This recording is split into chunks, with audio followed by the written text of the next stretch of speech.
Kayu kat tengah rasa macam tak luas dah guys. Alright guys, saya di lubang yang berikutnya. Tapi sebelum tu, nak belanja dekat you all. Baju yang saya pakai ni macam cantik tak? Baju dibawakan oleh Sen. Nampak dia berbelang. Ni baju keluaran terbaru guys. Boleh cari di Sen. Sebelah kiri, sebelah kanan dia tulis Sen Sport. Sen Golf. Di collar. Baju ni material lebih selesa lah saya rasa. Lebih sedap kan. Tengok saya pakai pun auto handsome lah. Betul tak? Alamak ni janda suka.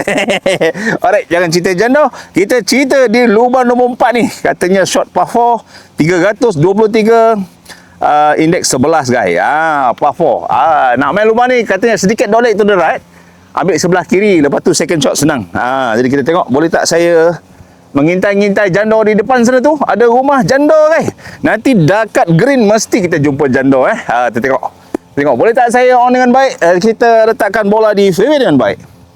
Saya main draw, tapi saya akan attack dulu pokok yang melempai ke kiri tu guys. Alright, come on, one good shot.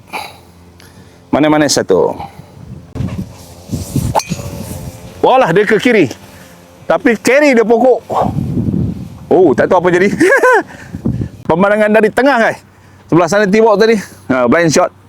Sebelah kiri ada pokok sawit yang kita target. Saya miss target. Saya menghampiri bagi track. Actually bola di bagi track saya dah letak semula. Green lebih kurang 70 saja. Alright, green lebih kurang 70. Tengok boleh tak saya on pin di belakang. Saya dapat on dengan baik guys. So sebelah kiri green tak ada masalah. Ada bunker. Sebelum tu sebelah kanan ni ada bunker sedikit.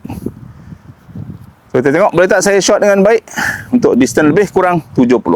Okey, saya try gunakan 56 degree pin di belakang. Saya cuba sebaik mungkin untuk pukulan dengan baik, shot dengan sempurna guys. Sedikit bola di bawah kaki. Come on, one good shot. Mana satu. One good shot. Wah, sangkut lah. Sangkut kena belakang. Tak on. Kita kena chip pula dengan baik. Green bulat guys. Bulat. 100% bulat. Green membulat. All the way up. Green membulat. Bola saya di sebelah kanan green. Untuk saya chip sebaik mungkin. Alright. Menghampiri pin sebaik mungkin. Tu dah dia. One good chip. Gitu. Alright, apa-apa. Kiri dalam Kiri dalam. Dia turun ke sana downhill. Jadi boleh angkat pin tak? Nampak luas sikit lubang tu. Kan ada kayu kat tengah rasa macam tak luas dah guys.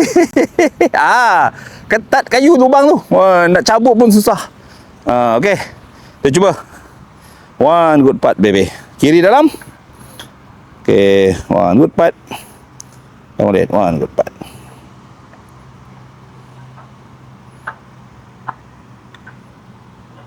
Terlepas.